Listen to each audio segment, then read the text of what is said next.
In this tutorial, I am going to show you how to change your name on Monopoly Go application.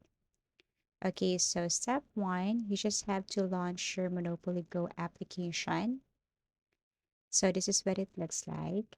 And then step two, what you're going to do is to simply look for the three lines at the top right corner.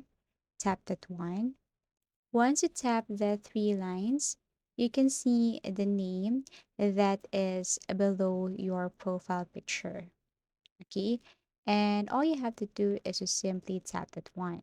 Okay, so step three, tap this pencil icon to change your name.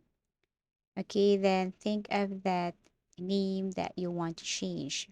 Okay, so as you can see, minimum of three characters.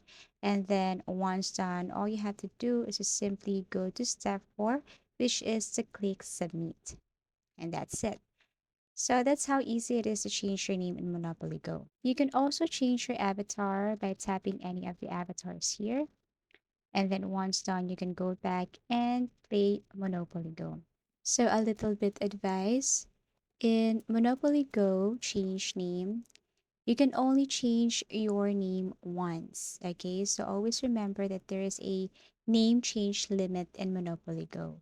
So that means name change limit is one time. So it means once you change your name one time, or after you change your name, you cannot change your profile name in Monopoly Go. Thank you for watching and see you in our next videos.